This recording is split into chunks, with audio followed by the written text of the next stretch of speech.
I thought when I started studying originals that they were just cut from a different cloth than the rest of us, that they didn't feel the same doubt and fear and anxiety that we do. And I had a chance to interview a whole bunch of them. And I was surprised that when I talked to Mark Cuban and Elon Musk and Larry Page and a whole bunch of their peers, they all said the same thing, which is that they were terrified when they had their big ideas. But they chose to take action anyway. And I was trying to figure out what propelled them to act, even in the face of anxiety and fear. And what I learned actually traced back to the time when I was in school. So for those of you who are students, I want you to think back to the last time you had a big exam to prepare for. And the question is, about a week before your big test, what were you doing? So if you're an optimist, optimists start about a week beforehand imagining the perfect performance, right? They're visualizing knowing the answers to every question on the test and acing it, and then also being the person who about 19 minutes into the exam is able to stand up and shout, "I won!" and then leave, just to make all their peers really nervous. And that kind of goes pretty well, right? Optimists are excited by a positive vision of the future that motivates them, and they study really hard, and they often ace the tests. For those of you who are defensive pessimists, you have a slightly different emotional experience going into that exam. So about a week beforehand, you wake up at 3 a.m. in a cold sweat, panicked that not only are you going to fail the exam, you're going to do so badly that your professor will take away points on all your previous exams because there's no way you could have earned them. And that fear actually starts to create motivation, right? You don't want to fail, and so you study really hard. And ironically, you do just as well as the strategic optimists. Right, that anxiety actually becomes a source of motivation. And across the board, defensive pessimism turns out to be an effective strategy in that if you can psych yourself up into this state where you are convinced that you are going to fail, that will motivate you to work a lot harder on not just preparing for a test, but pitching an idea and trying to find people who will support it. And what's funny is then you'll succeed, and afterward, when you have a new idea or a new exam, you convince yourself, no, this one is different. This time I really am going to fail. And you start freaking out over and over again, and that cycle continues. Because that anxiety is necessary to motivate you. And the funny thing about this is there's one way to sabotage the performance of defensive pessimists, which is you make them happy.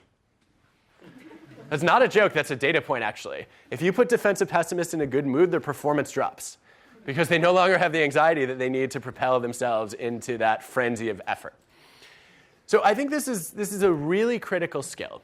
And I think that sometimes that anxiety also leads to really creative solutions to problems.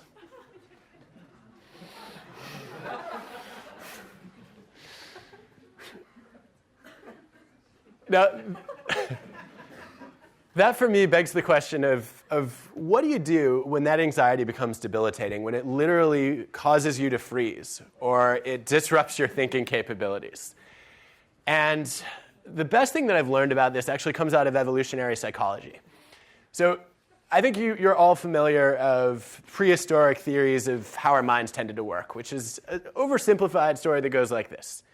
So imagine that you're walking in a jungle, and you see something moving in the bushes in a distance. And you watch this happen, and you're like, you know, this thing that's moving seems to have orange and black stripes. There are sharp objects protruding from its mouth. I wonder what that is, and you die. Or you do what most people did, which is immediately you see that thing moving in the bushes, and you're like, "Tiger, run!"